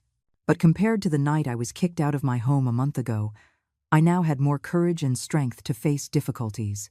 The next morning, in the company conference room, I announced 2 decisions. First, the establishment of the Vance Foundation, dedicated to supporting single-parent families and working mothers. Second, the creation of a Vance Apparel employee stock ownership plan so that every employee could share in the company's growth. And one final decision, I said, looking at the surprised faces of my employees. Starting next month, Sarah Jenkins will take over as CEO of the company. I will retain only the position of chairwoman. Sarah's eyes widened. Eleanor, I'm 66 years old. I can't be on the front lines forever, I said with a smile. The future belongs to you, young people. After the meeting, Sarah stayed behind, her eyes red. Eleanor, I'm afraid I can't do it. You can. I patted her shoulder. When I started my business, I was 2 years younger than you are now. If you have any problems, you can always ask me. I'll always be here to support you. In the afternoon, I met Michael at a coffee shop. He brought a revised business plan, more detailed and practical than the last one. Mom, can you take a look and see if there are any other issues? He asked earnestly. I read it carefully and offered a few suggestions, which he humbly accepted. During our conversation, I noticed his gaze was more determined, his speech more confident. Adversity truly does make a person grow. Mom, Michael finally said after a moment of hesitation, about that trust fund, the conditions you mentioned. 3 years of steady work, proving my own ability. I nodded. That promise still stands. No, that's not what I mean. He shook his head. I'm saying, even without that $5 million, I will still work hard. I want to prove to you that your son is not useless. Tears welled up in my eyes. Silly boy. Your mother never thought you were useless. You just needed a little time to find your own way. When we left the coffee shop, the sun was shining brightly. Michael held the car door open for me and suddenly said, Mom, thank you. Thank you for not giving up on me. I hugged my son, not saying a word. Some feelings are too deep for words. A year later, at the Vance Apparel Anniversary Gala, I stood in the center of the banquet hall, wearing a custom-designed deep red kippah, accepting congratulations from everyone. In the past year, the company's performance had far exceeded expectations. We not only reclaimed our original market share, but also successfully entered the high-end retail market. Eleanor, congratulations. An old client toasted me. Still as sharp as ever, truly impressive.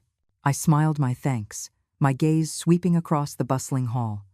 Sarah was talking with a group of young designers, her demeanor poised and confident, completely at ease in her role as CEO. The marketing director was giving an interview to the media, his words witty and engaging. In a corner, Michael was chatting animatedly with several suppliers. His building materials store was doing well. Although still small, it was already profitable. Grandma! A small voice called out from behind me. I turned around to see Leo, in a little tuxedo, running towards me with a piece of cake in his hand. I saved this for you. I knelt and took the cake, kissing his small cheek. Thank you, sweetheart. Where's your daddy? Over there. Leo pointed towards Michael. Daddy said he's talking big business today. I smiled and shook my head. In 1 year, Michael had transformed from a coddled mama's boy into a responsible father and small business owner. The divorce battle had lasted 6 months. In the end, he won custody of Leo. Tiffany received a small apartment and a settlement. I heard she had already remarried. Mom, Michael walked over, looking dapper and full of energy in his suit. I'd like to introduce you to Mr. Liu. He's in high-end building materials and is very interested in our collaboration proposal. I stood up and shook hands with Mr. Liu, exchanging pleasantries. During the conversation, Mr. Liu was full of praise for Michael. "Eleanor, your son has a real head for business. The ideas he proposed were all very professional." I smiled with satisfaction, not mentioning that just a year ago, this same son was a man-child who couldn't even pay his own rent. Sometimes, a person's growth needs a catalyst. My cruelty seemed to be the push Michael needed. Halfway through the gala, the host invited me on stage to give a speech. I briefly reviewed the year's achievements, thanked the team for their hard work, and then announced an important decision. Starting today, I will officially step back and serve only as a consultant to the company. The daily operations will be entirely in the hands of the young team. I looked at the surprised faces in the audience. It's time for me to enjoy my retirement. Thunderous applause erupted. Sarah came on stage with tears in her eyes and hugged me. A few old employees also gathered around excitedly. At that moment, I felt a sense of completion not just in my career, but in my life. After the gala, Michael drove me home. Leo was already asleep in the back seat, a smear of cake frosting on his cheek. "Mom, are you really planning to retire completely?" Michael asked softly. I looked at the neon lights outside the window. "The company is running well. You have your own career. It's time for me to live for myself for a few years. What about the trust fund?" I smiled. "Don't worry. The promise still stands. Stick with it for another 2 years. Show me how far you can go." He nodded, his eyes shining with determination. The car stopped at the entrance of the Pinnacle Towers. Michael insisted on seeing me up to my apartment. In the elevator, he suddenly said, "Mom, thank you. Thank you for giving me a chance to start over." I patted his shoulder, not answering. Some gratitude needs no words. Back in my apartment, I stood by the window, looking at the city's night view. Life at 67 felt like it was just beginning. On the table was a travel magazine, open to a picture of the snow-capped Swiss Alps. Next week, I would begin my trip around the world. Starting with Europe, then Asia, I would slowly make up for all the beautiful scenery I missed in my youth because of work. My phone screen lit up. It was a voice message from Leo. "Grandma, Daddy said he can take me to Disneyland for summer vacation. Can you come with us too?" I smiled and replied, "Okay, Grandma will go with you." Putting down the phone, I picked up the photo frame from my nightstand. In the picture, a young me and my husband stood in front of our first small clothing store, holding a 1-year-old Michael in our arms. Back then, our eyes were filled with hope and anticipation for the future. "Charles," I said softly to the photo, "our son has finally grown up. You can rest easy now." Outside the window, a bright moon hung high in the sky, its silver light blanketing every corner of the city. Tomorrow would be another new beginning.